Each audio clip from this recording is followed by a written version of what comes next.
Redmi Turbo 3, eto na kaya ang magiging Poco F6 natin at kumusta naman kaya ang magiging performance nito?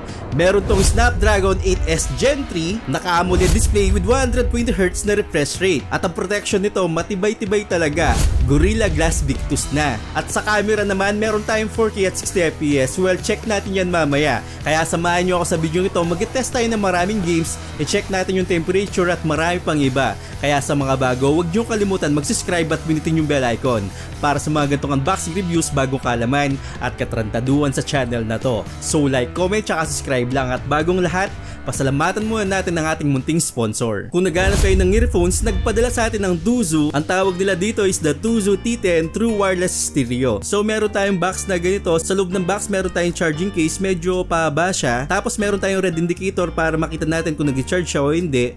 At makita rin natin yung kulay blue dyan, ibig sabihin na may laman pa yung charging case natin. At syempre meron tong Type-C cable, tapos meron tong kasamang tips kung hindi kasya yung mga default tips natin, may pagpipilian po tayo dito. About naman sa sounds, okay naman yung sounds nito, yun nga lang saktuan lang talaga, hindi siya ganung kalakasan.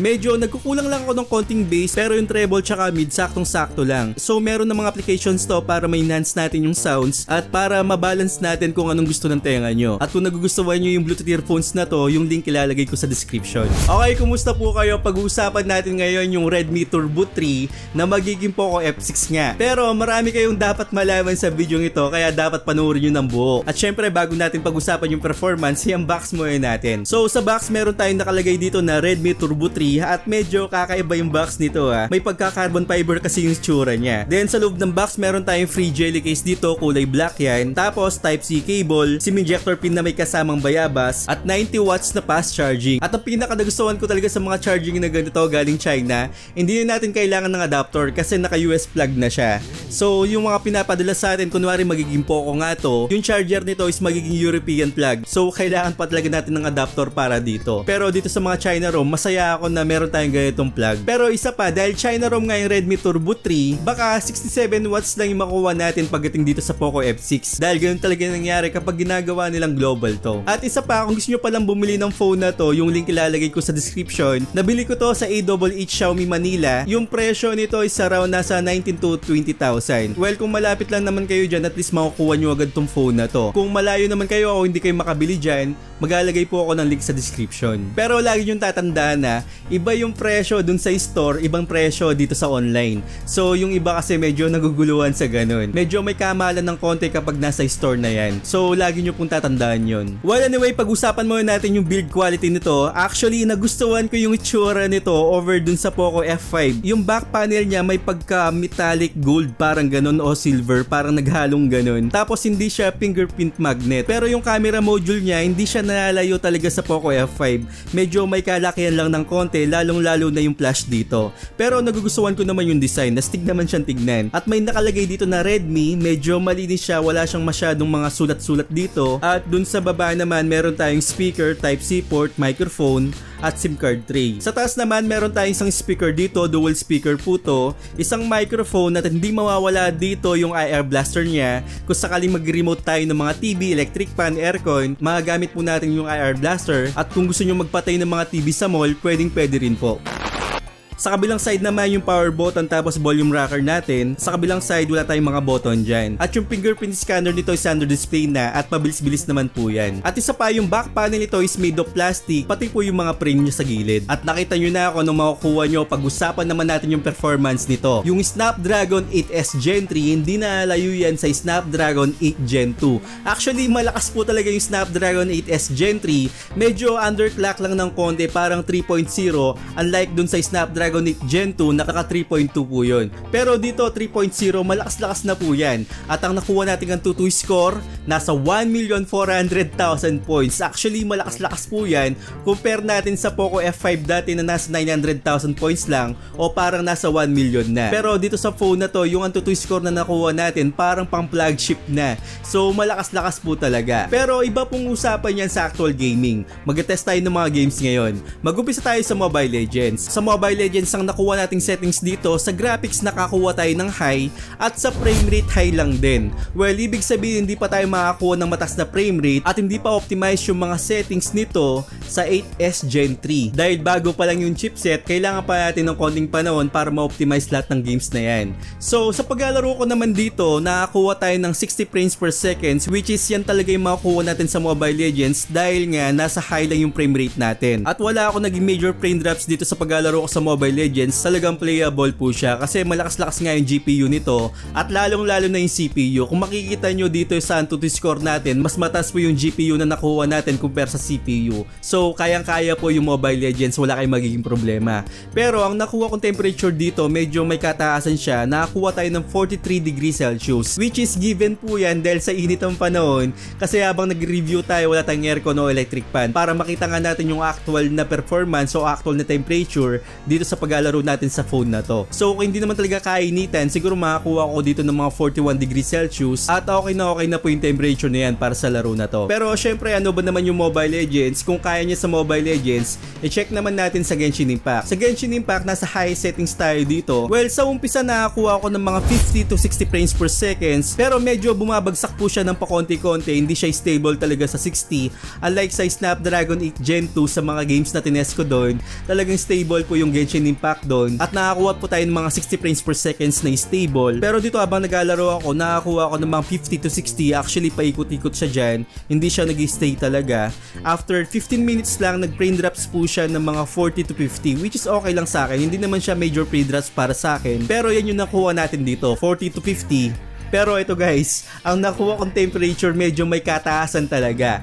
47 degrees Celsius. Sobrang init po niyan para sa laro na to. At talagang uminit nga yung Redmi Turbo 3. Pero kung hindi naman siguro mainit, siguro baba pa to. At 30 minutes kasi ako naglalaro, kaya yun yung temperature na nakuha natin. Which is okay lang kasi wala siyang major frame drops. Medyo bumagsak lang siya ng konting-konti. Hindi naman siya bumagsak talaga ng mga 20 to 30. At playable naman siya. At medyo nakikita ko yung frame nito habang naglalaro ako. Umaangat naman siya. So kung gagamit tayo ng mga phone cooler at saka electric fan, kayang-kaya na po yung Genshin Impact sa Redmi Turbo 3. Dito naman sa Farlight 84, nilagay natin sa Extreme.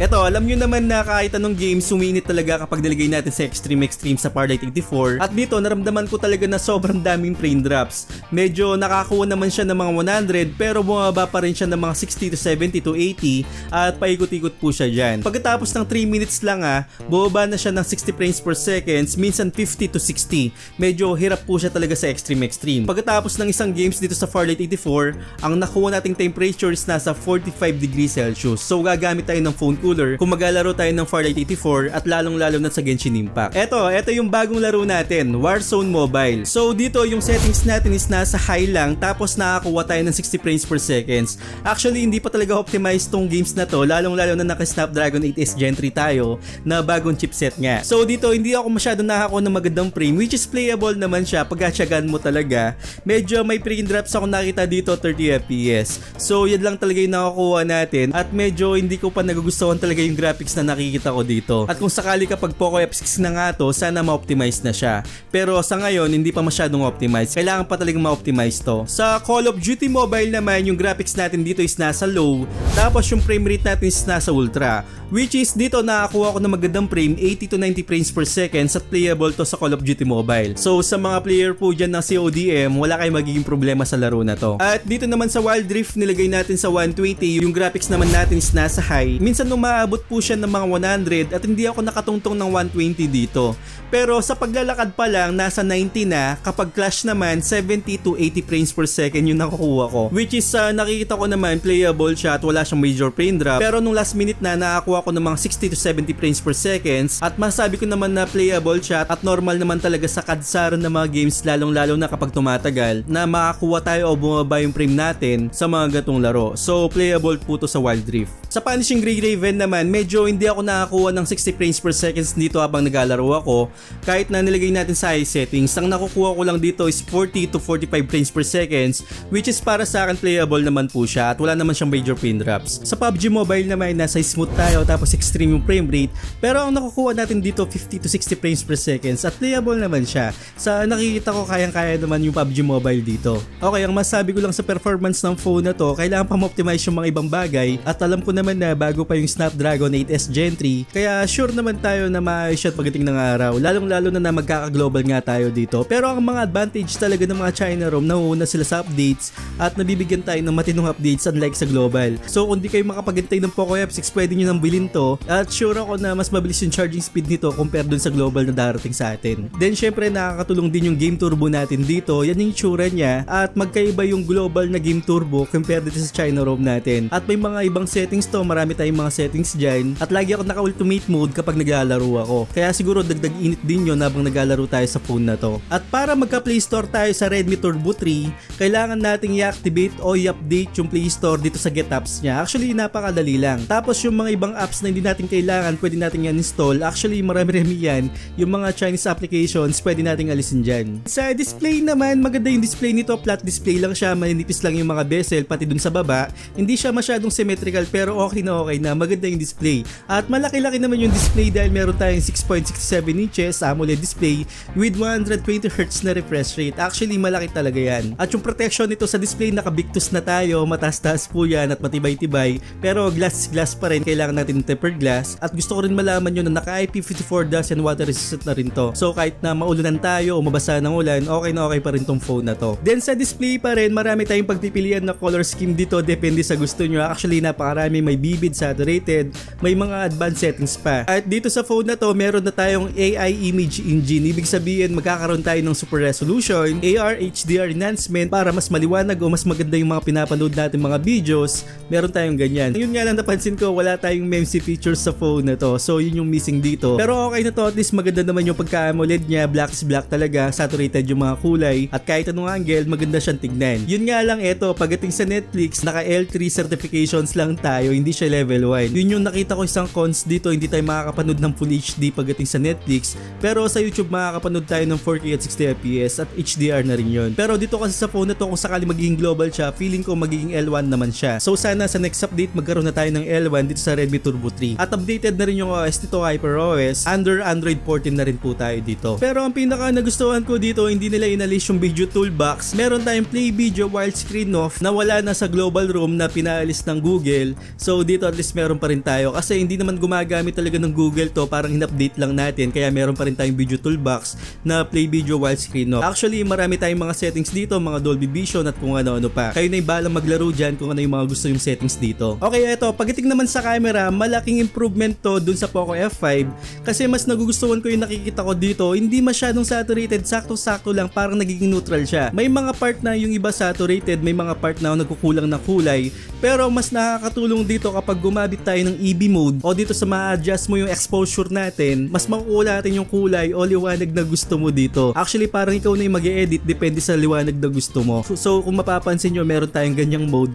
na mas makakatulong sa mga photos natin. Pero ako satisfied naman ako, detalye na kukuha ko dito at malinaw talaga yung rear camera nito. So meron din tayong portrait mode, yun nga lang hindi siya perfecto, may mga cut talaga na pangit talaga yung kuha, lalong lalo na yung mga buhok talagang kinakat niya, yung mga maliit na details hindi niya talaga nakukuha. So pangit yung pagkakat o yung edge detection niya kapag sinum in mo na. Pero kung hindi mo si-zoom in, hindi mo papansinin, pwede na yung portrait mode kasi maganda yung background, blurred nga siya at kaya naman siyang tignan. Wag mo lang i-zoom in talaga yung part na yung mga buhok, mga ganun, hindi niya talaga nakakuha o medyo madumi po yung pagkakat talaga nito. Sa front facing camera naman, maganda rin, saktong-sakto lang. Kulang lang ako ng konting kulay pero okay na, tis mga gamit natin. Same pa rin kapag gumamit tayo ng portrait mode, pangit pa rin yung separation ng background, may mga cut talaga na pangit. Pero ito pagdating sa video, napaka-stable ng video nito. Meron tayong 4K at 60fps, samantalang sa Poco F5 dati 4K at 30fps lang. Pero dito magkakaroon na tayo ng 4K at 60fps at panalong panalo to kasi stable siya at yung kulay na kukuha niya tapos detalye din siya. Hindi po talaga siya malikot, pwede po siyang pang-vlogging talaga. So nagugustuhan ko yung ganito, at least meron na tayong stable na camera pagdating sa bagong labas na Poco F6. At pagdating naman sa video sa front facing camera, meron tayong 1080p at 60fps, stable din po siya. Yun nga lang hindi siya ganun kadetalye pagdating sa front facing camera. Medyo soft lang talaga yung makikita mo dito, hindi siya ganun kadetalye pero magagamit natin at may stabilization siya. So yun yung makikita natin sa camera at maasahan natin, which is panalong panalo yung camera para sa akin. Wag lang talaga yung front facing camera at wag lang talaga yung bokeh effect o portrait mode. Pero sa ibang aspeto kahit sa night mode, okay na okay po siya. So panalo yung camera camera nito. So ayun, ang masasabi ko, napakalakas ng chipset nito. Imagine mo, 1,400,000 points at pang flagship na po yung Antutu na yan. So parang kalaban niya talaga yung Poco X6 Pro. Sana yung presyo nito pagdating sa global no, mga nasa 18 lang din o 15 lang din kapag may sale. Pero ngayon, mabibili nyo na po to ng mga 19k to 18k at depende po yan sa store. So sulit na po yan kasi meron tayong 4K at 60 FPS at maganda yung OS niya. Wala naman ako nakitang mga bugs habang sa paggamit ko.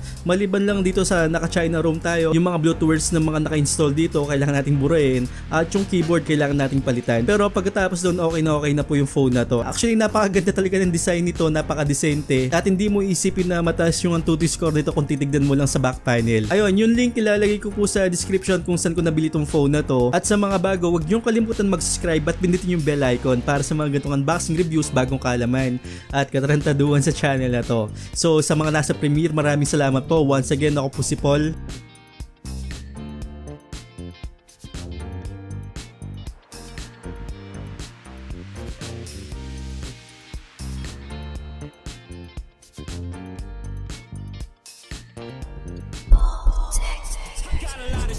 So I'ma do this every day. I'll be writing things until I'm fucking buried in my grave. 6 feet deep under, but my body won't decay. Cause my messages are timeless, so they'll put them on display. Oh yeah, I rap with a certainty. I have a sense of urgency, a message.